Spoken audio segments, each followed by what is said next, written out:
السلام علیکم ورحمۃ اللہ وبرکاتہ۔ بسم اللہ الرحمن الرحیم۔ نبی پاک صلی اللہ علیہ وسلم حضرت حلیمہ سعدیہ رضی اللہ عنہا کی گود میں اس زمانے میں عرب کا دستور یہ تھا کہ جب ان کے ہاں کوئی بچہ پیدا ہوتا تو وہ دیہات سے آنے والی دائیوں کے حوالے کر دیتے تھے تاکہ دیہات میں بچے کی نشو نما بہتر ہو اور وہ خالص عربی زبان سیکھ سکے۔ دائیوں کا قافلہ مکہ میں داخل ہوا۔ انہوں نے ان گھروں کی تلاشی شروع کی جن میں بچے پیدا ہوئے تھے۔ اس طرح بہت سی دائیاں جناب عبد المطلب کے گھر بھی آئیں، نبی کریم صلی اللہ علیہ وسلم کو دیکھا، لیکن جب انہیں معلوم ہوا کہ یہ بچہ تو یتیم پیدا ہوا ہے تو اس خیال سے چھوڑ کر آگے بڑھ گئی کہ یتیم بچے کے گھرانے سے انہیں کیا ملے گا۔ اس طرح دائیاں آتی رہی جاتی رہیں، کسی نے آپ کو دودھ پلانا منظور نہ کیا، اور کرتی بھی کیسے؟ یہ سعادت تو حضرت حلیمہ سعدیہ رضی اللہ تعالی عنہ کے حصے میں آنا تھی۔ جب حلیمہ رضی اللہ تعالی عنہ مکہ پہنچی تو انہیں معلوم ہوا سب عورتوں کو کوئی نہ کوئی بچہ مل گیا ہے اور اب صرف وہ بغیر بچے کے رہ گئی ہیں، اور اب کوئی بچہ باقی بھی نہیں بچا۔ ہاں، ایک یتیم بچہ ضرور باقی ہے جسے دوسری عورتیں چھوڑ گئی ہیں۔ حضرت حلیمہ سعدیہ رضی اللہ عنہا نے اپنے شوہر عبداللہ بن حارث سے کہا، خدا کی قسم مجھے یہ بات بہت ناگوار گزر رہی ہے کہ میں کسی بچے کے بغیر جاؤں اور دوسری سب عورتیں بچے لے کر جائیں، یہ مجھے طعنے دیں گی، اس لیے کیوں نہ ہم اسی یتیم بچے کو لے لیں۔ عبداللہ بن حارث بولے، کوئی حرج نہیں، ہو سکتا ہے اللہ اسی بچے کے ذریعے ہمیں خیر و برکت عطا فرما دے۔ چنانچہ حضرت حلیمہ سعدیہ رضی اللہ عنہا عبد المطلب کے گھر گئیں۔ جناب عبد المطلب اور حضرت آمنہ نے انہیں خوش آمدید کہا۔ پھر آمنہ انہیں بچے کے پاس لے آئیں۔ آپ اس وقت ایک اونی چادر میں لپٹے ہوئے تھے۔ اون کی چادر تھی، اس میں نبی پاک صلی اللہ علیہ وسلم لپٹے ہوئے تھے۔ وہ چادر سفید رنگ کی تھی۔ آپ کے نیچے ایک سبز رنگ کا ریشمی کپڑا تھا۔ آپ سیدھے لیٹے ہوئے تھے۔ آپ کے سانس کی آواز کے ساتھ مشک کی سی خوشبو نکل کر پھیل رہی تھی۔ حلیمہ سعدیہ رضی اللہ عنہا آپ کے حسن و جمال کو دیکھ کر حیرت زدہ رہ گئی۔ آپ اس وقت سوئے ہوئے تھے۔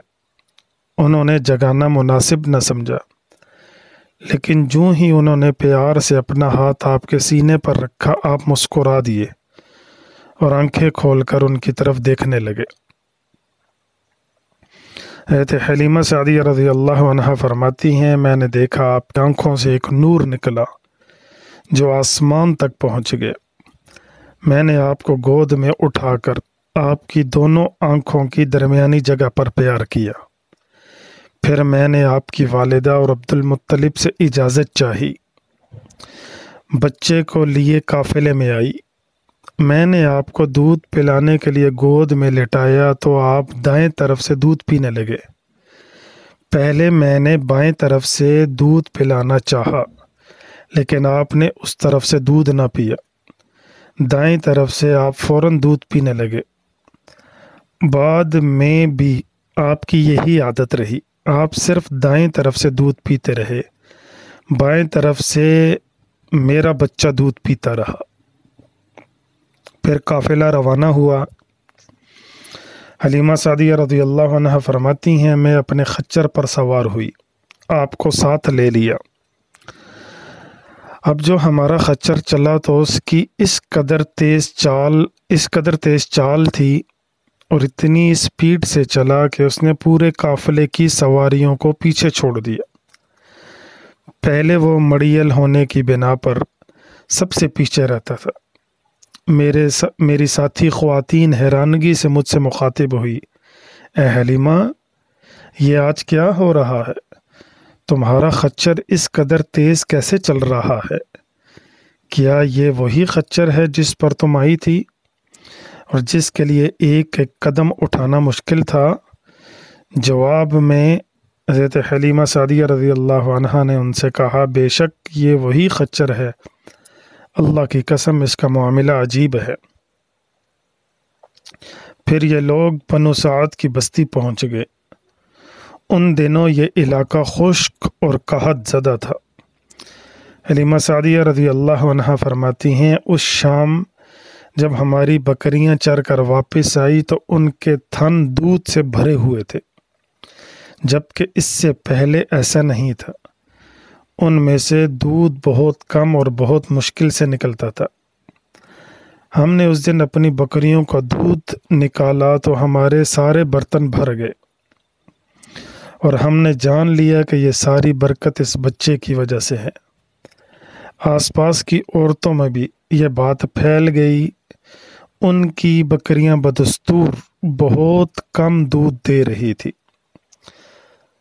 غرض ہمارے گھر میں ہر طرف ہر چیز میں برکت نظر آنے لگی۔ دوسرے لوگ تعجب میں رہے۔ اس طرح 2 ماہ گزر گئے۔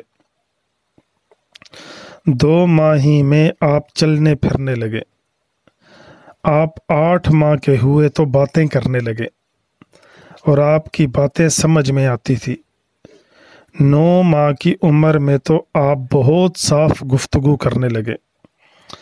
اس دوران آپ کی بہت سی برکات دیکھنے میں آئی۔ حلیمہ سعدیہ رضی اللہ عنہا فرماتی ہیں، جب میں آپ کو اپنے گھر لے آئی تو بنو سعد کا کوئی گھرانہ ایسا نہ تھا جس سے مشک کی خوشبو نہ آتی ہو۔ اس طرح سب لوگ آپ سے محبت کرنے لگے۔ جب ہم نے آپ کا دودھ چھوڑایا تو آپ کی زبان مبارک سے یہ الفاظ نکلے، اللہ اکبر کبیرا والحمد للہ کثیرا وسبحان اللہ بکرۃ واصیلا، یعنی اللہ بہت بڑا ہے، اللہ تعالیٰ کے لیے بے حد تعریف ہے اور اس کے لیے صبح اور شام پاکی ہے۔ پھر جب آپ 2 سال کے ہو گئے تو ہم آپ کو لے کر آپ کی والدہ کے پاس آئے۔ اس عمر کو پہنچنے کے بعد بچوں کو ان کے ماں باپ کے حوالے کر دیا جاتا تھا۔ ادھر ہم آپ کی برکات دیکھ چکے تھے اور ہماری آرزو تھی کہ ابھی آپ کچھ مدت اور ہمارے پاس رہیں۔ چنانچہ ہم نے اس بارے میں آپ کی والدہ سے بات کی۔ ان سے یوں کہا، ہمیں اجازت دیجیے کہ ہم بچے کو 1 سال اور اپنے پاس رکھیں۔ میں ڈرتی ہوں کہیں اس پر مکہ کی بیماریوں اور آب و ہوا کا اثر نہ ہو جائے۔ جب ہم نے ان سے بار بار کہا تو حضرت آمنہ مان گئی اور ہم آپ کو پھر اپنے گھر لے آئے۔ جب آپ کچھ بڑے ہوئے تو گھر سے باہر نکل کر دوسرے بچوں کو دیکھتے تھے۔ وہ آپ کو کھیلتے نظر آتے، آپ ان کے نزدیک نہ جاتے۔ ایک روز آپ نے مجھ سے پوچھا، امی جان کیا بات ہے، دن میں میرے بہن بھائی نظر نہیں آتے؟ آپ اپنے دودھ شریک بھائی عبداللہ اور بہنوں انیسہ اور شیمہ کے بارے میں پوچھ رہے تھے۔ حلیمہ رضی اللہ عنہا فرماتی ہیں، میں نے آپ کو بتایا وہ صبح سویرے بکریاں چرانے جاتے ہیں، شام کے بعد گھر آتے ہیں۔ یہ سن کر آپ نے فرمایا، تب مجھے بھی ان کے ساتھ بھیج دیا کریں۔ اس کے بعد آپ اپنے بھائی بہنوں کے ساتھ جانے لگے۔ آپ خوش خوش جاتے اور واپس آتے۔ ایسے میں ایک دن میرے بچے خوف زدہ انداز میں دوڑتے ہوئے آئے اور گھبرا کر بولے، امی جان جلدی چلیے ورنہ ہمارے بھائی محمد ختم ہو جائیں گے۔ یہ سن کر ہمارے تو ہوش اڑ گئے۔ دوڑ کر وہاں پہنچے، ہم نے آپ کو دیکھا، آپ کھڑے ہوئے تھے، رنگ اڑا ہوا تھا، چہرے پر زردی چھائی ہوئی تھی۔ اور یہ اس لیے نہیں تھا کہ آپ کو سینہ چاک کیے جانے سے کوئی تکلیف ہوئی تھی، بلکہ ان فرشتوں کو دیکھ کر آپ کی یہ حالت ہوئی تھی۔ حلیمہ سعدیہ رضی اللہ عنہ فرماتی ہیں، ہم نے آپ سے پوچھا کیا ہوا تھا؟ آپ نے بتایا، میرے پاس 2 آدمی آئے، وہ سفید کپڑے پہنے ہوئے تھے، وہ دونوں حضرت جبرائیل اور حضرت میکائیل علیہ السلام تھے۔ ان دونوں میں سے ایک نے کہا، کیا یہ وہی ہیں؟ دوسرے نے جواب دیا، ہاں یہ وہی ہیں۔ پھر وہ دونوں میرے قریب آئے، انہوں نے مجھے پکڑا اور لٹا دیا۔ اس کے بعد انہوں نے میرا پیٹ چاک کیا اور اس میں سے کوئی چیز تلاش کرنے لگے۔ آخر انہیں وہ چیز مل گئی اور انہوں نے اسے باہر نکال کر پھینک دیا۔ میں نہیں جانتا وہ کیا چیز تھی۔ اس چیز کے بارے میں دوسری روایات میں یہ وضاحت ملتی ہے کہ یہ وہ سیاہ رنگ کا ایک دانہ سا تھا۔ یہ انسان کے جسم میں شیطان کا گھر ہوتا ہے اور شیطان انسان کے بدن میں یہیں سے اثرات ڈالتا ہے۔ حلیمہ سعدیہ رضی اللہ عنہ فرماتی ہیں، پھر ہم آپ کو گھر لے آئے۔